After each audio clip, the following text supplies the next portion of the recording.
The Robber Bridegroom. There was once on a time a miller who had a beautiful daughter, and as she was grown up he wished that she was provided for and well married. He thought, if any good suitor comes and asks for her, I will give her to him. Not long afterwards a suitor came who appeared to be very rich, and as the miller had no fault to find with him, he promised his daughter to him. The maiden, however, did not like him quite so much as a girl should like the man to whom she is engaged, and had no confidence in him. Whenever she saw or thought of him, she felt a secret horror.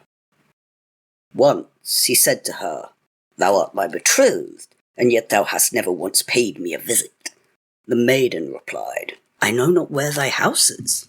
Then said the bridegroom, "My house is out there in the dark forest." She tried to excuse herself and said she could not find the way there.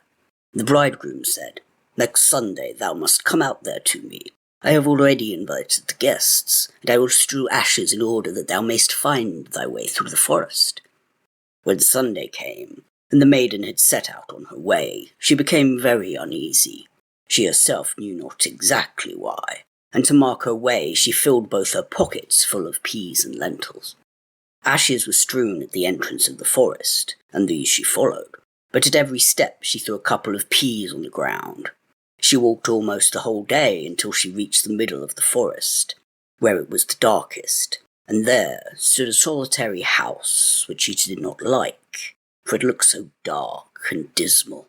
She went inside it, but no one was within, and the most absolute stillness reigned. Suddenly, a voice cried, turn back, young maiden dear, 'tis a murderer's house you enter here." The maiden looked up, and saw that the voice came from a bird which was hanging in a cage on the wall. Again it cried, turn back, young maiden dear, 'tis a murderer's house you enter here." Then the young maiden went on further from one room to another, and walked through the whole house, but it was entirely empty, and not one human being was to be found. At last she came to the cellar, and there sat an extremely aged woman, whose head shook constantly. "Can you not tell me," said the maiden, "if my betrothed lives here?" "Alas, poor child," replied the old woman, "whither hast thou come? Thou art in a murderer's den. Thou thinkest thou art a bride soon to be married. Thou wilt keep thy wedding with death. Look, I have been forced to put a great kettle on there, with water in it, and when they have thee in their power, they will cut thee to pieces without mercy, cook thee, and eat thee, for they are eaters of human flesh. If I do not have compassion on thee, and save thee, thou art lost." Thereupon, the old woman led her behind a great hogshead where she could not be seen. "Be still as a mouse," said she. "Do not make a sound or move, or all will be over with thee. At night, when the robbers are asleep, we will escape. I have long waited for an opportunity." Hardly was this done, than the godless crew came home. They dragged with them another young girl. They were drunk, and paid no heed to her screams and lamentations. They gave her wine to drink, 3 glasses full, 1 glass of white, 1 glass of red, and a glass of yellow, and with this her heart burst in twain. Thereupon they tore off her delicate raiment, laid her on a table, cut her beautiful body in pieces, and strewed salt thereon. The poor bride behind the cask trembled and shook, for she saw right well what fate the robbers had destined for her. One of them noticed a gold ring on the little finger of the murdered girl, and as it would not come off at once, he took an axe and cut the finger off, but it sprang up in the air away over the cask and fell straight into the bride's bosom. The robber took a candle and wanted to look for it, but could not find it. Then another of them said, "Hast thou looked behind the great hogshead?" But the old woman cried, "Come and get something to eat, and leave off looking till the morning. The finger won't run away from you." Then the robbers said, "The old woman is right," and gave up their search and sat down to eat, and the old woman poured a sleeping draught in their wine, so that they soon lay down in the cellar and slept and snored. When the bride heard that, She came out from behind the hogshead, and had to step over the sleepers, for they lay in rows on the ground, and great was her terror lest she should waken one of them. God helped her, and she got safely over. The old woman went up with her, opened the doors, and they hurried out of the murderer's den with all the speed in their power.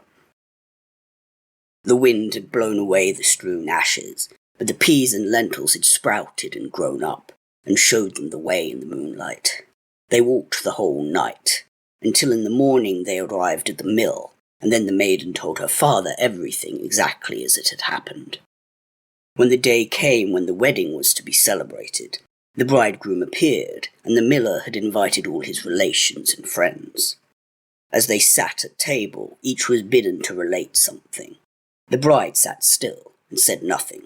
Then said the bridegroom to the bride, "Come, my darling, dost thou know nothing? Relate something to us like the rest." She replied, "Then I will relate a dream. I was walking alone through a wood, and at last I came to a house in which no living soul was, but on the wall there was a bird in a cage which cried, 'Turn back, young maiden dear, 'tis a murderer's house you enter here.' And this it cried once more, 'My darling, I only dreamt this.' Then I went through all the rooms, and they were all empty. There was something so horrible about them. At last I went down into the cellar, and there sat a very old woman, whose head shook, and I asked her, 'Does my bridegroom live in this house?' She answered, 'Alas, poor child, thou hast got into a murderer's den. Thy bridegroom does live here, but he will hew thee in pieces and kill thee, and then he will cook thee and eat thee. My darling, I only dreamt this.' But the old woman hid me behind a great hogshead, and scarcely was I hidden when the robbers came home, dragging a maiden with them, to whom they gave 3 kinds of wine to drink, white, red, and yellow, and which are heart broke in twain. My darling, I only dreamt this. Thereupon they pulled off her pretty clothes, and hewed her fair body in pieces on a table, and sprinkled them with salt. My darling, I only dreamt this. And one of the robbers saw that there was still a ring on her little finger, and as it was hard to draw off, he took an axe and cut it off, but the finger sprang up in the air, and sprang behind the great hogshead, and fell in my bosom. And there is the finger with the ring." And with these words she drew it forth, and showed it to those present. The robber, who had during this story become as pale as ashes, leapt up and wanted to escape, but the guests held him fast, and delivered him over to justice. Then he and his whole troop were executed for their infamous deeds.